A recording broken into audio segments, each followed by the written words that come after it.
So you've had a prostate biopsy. That waiting period and then getting the result, it can be a really confusing and anxious time. You've got this piece of paper, but what does it actually mean? What are the next steps? Well, that's exactly what we're going to break down in this explainer. We're going to cut through all that uncertainty and give you a clear roadmap, all based on the latest clinical guidelines. Okay, so this is the big question, right?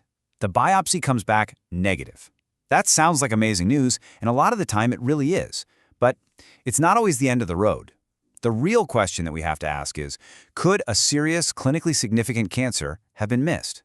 And, just as important, how do we figure that out without putting people through a bunch of procedures they don't actually need? All right, before we dive in, let's get on the same page about what we're actually looking for here. The target is something called GG2+ prostate cancer. Think of that as grade group 2 or higher.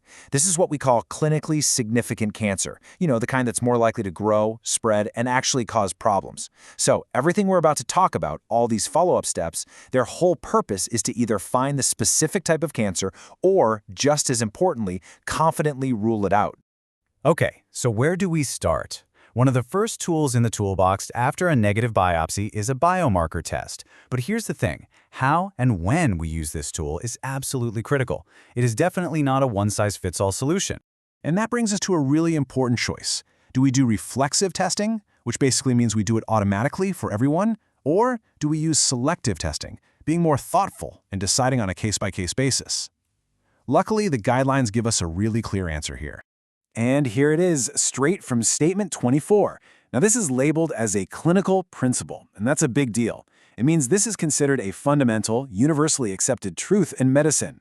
And it says pretty clearly that for patients who are already considered low risk, you should not just automatically order a biomarker test. So why is that? What's the thinking behind this rule? Well, just automatically testing low-risk men can set off a whole chain reaction of problems. For one, it can cause a ton of unnecessary anxiety. It also adds costs to the healthcare system that just aren't needed. And it can lead you down this rabbit hole of over-investigation. You know, more tests, more procedures, which can sometimes end up causing more harm than good. Okay, so if we're not supposed to test automatically, when do we test? That's where Statement 25 comes in. And the magic word here is selectively. The guideline is basically saying, sure, you can use these tests, but only if the result is actually going to change what you do next. If it's going to influence the decision and alter the management plan, then it's a good idea. So really, it all boils down to this super simple decision-making process. After that negative biopsy, you just have to ask yourself one single question. Is the result of this test going to fundamentally change my plan for this patient? If the answer is a clear yes, then great, a biomarker could be a really helpful tool. But if the answer is no, then ordering that test just doesn't make sense. All right, let's switch gears a bit. We've talked about biomarkers, now let's look at the pathology report itself. Because sometimes a report isn't just a simple positive or negative. You might see some other terms on there, like something called HGPN. So let's break down what that actually means. So, HGPIN. It stands for high-grade prostatic intraepithelial neoplasia. I know, it's a mouthful. But here's the most important thing you need to know. Not all HGPIN is the same.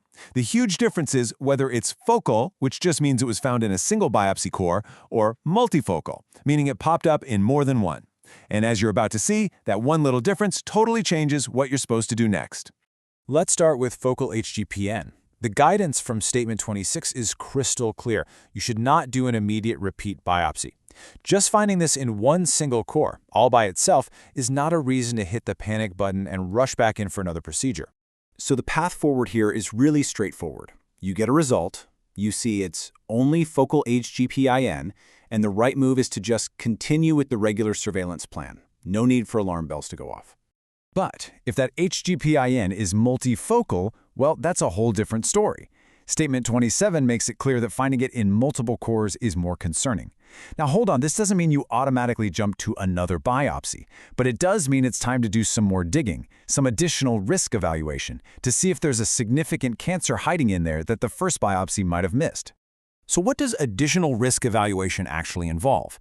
Well, it's about going back to the fundamentals. We're talking about checking the PSA level, doing a digital rectal exam, and very often getting a high-quality multiparametric MRI to get a really good, detailed picture of the prostate. Okay, on to our last finding for today. And this one is different. This is the one that really demands a more urgent response. If you see the letters ASAP on a pathology report, that is a definite call to action. ASAP stands for atypical small acinar proliferation. Let's put that in plain English. It means the pathologist looked under the microscope and saw some cells that look really suspicious for cancer, but there just aren't enough of them to be 100% sure and make a final diagnosis. Think of it as a major red flag. So unlike that focal HGPIN we talked about, ASP is absolutely not something you just watch and wait on. Statement 28 is very firm about this. This finding is a powerful signal that something could be going on, and it demands a decisive plan for what to do next. The path forward for ASAP is simple and direct. The finding gets reported, and that immediately triggers the need for more testing. And in this situation, that very often means moving forward with a repeat biopsy to get a final, definitive answer.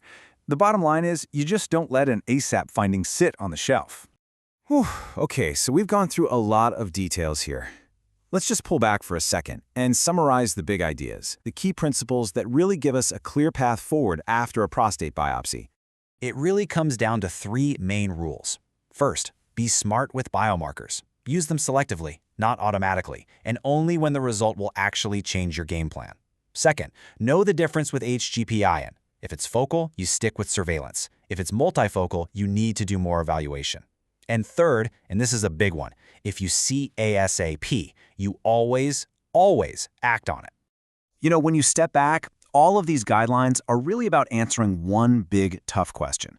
How do we walk that tightrope between finding the cancers that truly matter, the ones that need treatment, and protecting people from the harm of overtesting, all the anxiety, the cost, the side effects?